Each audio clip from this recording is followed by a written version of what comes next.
దిశ ఇక్కడ చూస్తే అటెండెన్స్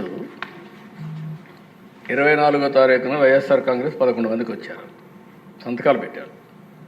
5 మంది సంతకాలు పెట్టారు. 18/3/2025 ఒకరు వచ్చారు. 19/3/2025 నలుగురు వచ్చారు. లోపల ఎక్కడ వచ్చింది కనపడలేదు దిశ. మీరు రాలేదా? మీరు మాకు ఐడియా లేదు, మీరు రానిలేదేమో అని మాకు అనుమానం. మార్నింగ్ నేను అనౌన్స్ చేశానండి హౌస్లో. దొంగచాటు నుంచి సంతకాలు పెట్టి కర్మ ఎందుకు పెట్టిందో నాకు అర్థం కావట్లేదు. హౌస్లో కనపడలేదు ఎక్కడ.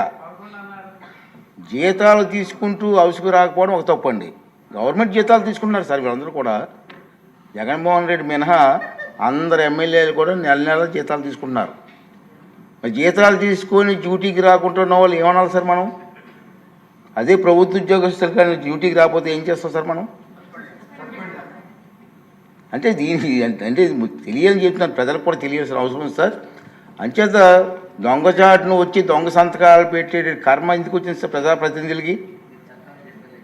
ఇవన్నీ కూడా మనం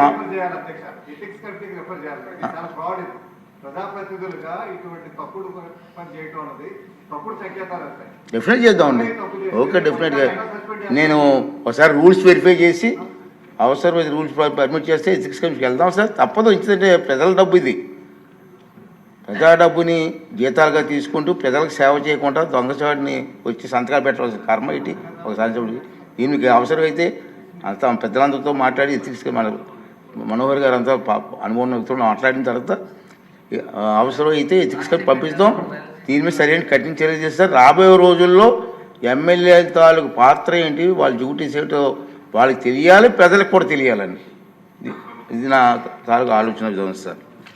ఓకే సార్.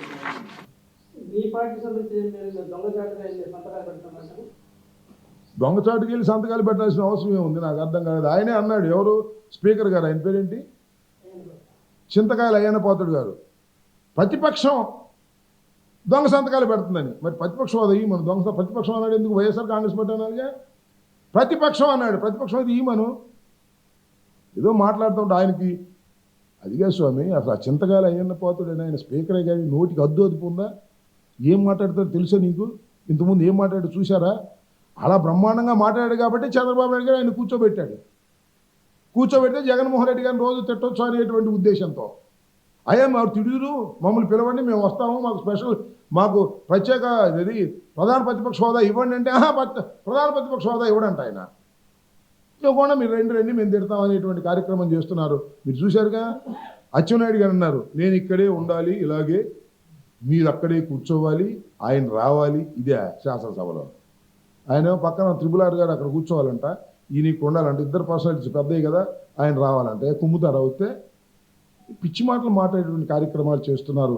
శాసనసభని దుర్వినియోగం చేసి ఒకరికొకరు డబ్బాలు కొట్టుకోవడం, ఒకరికొకరు గ్యాస్ కొట్టుకోసం, ఒకరికొకరు డబ్బా, పరస్పర డబ్బా, సొంత డబ్బా, ఇతర డబ్బా, ఈ డబ్బాలు కొట్టుకునే కార్యక్రమంలోనే శాసనసభ అంతా నడిచింది. ప్రజా సమస్యలు మాకు చాలా ముఖ్యం. శాసనసభకు వెళ్ళకోకుండా కూడా ప్రజా సమస్యల మీద పోరాటం చేస్తాం.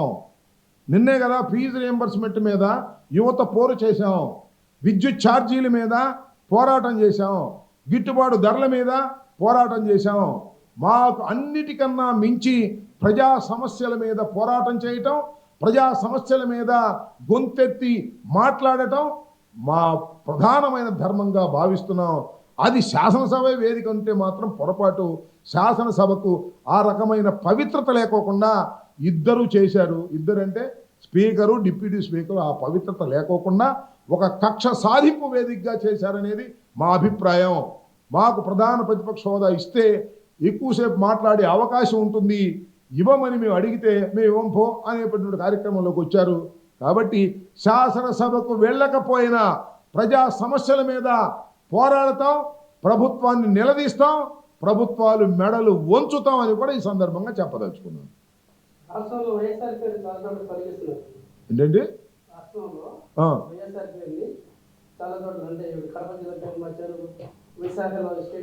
సరే, అది ఇవన్నీ కూడా నేనేది ఏంటంటే ఇవన్నీ కక్ష సాధింపు చర్యలు.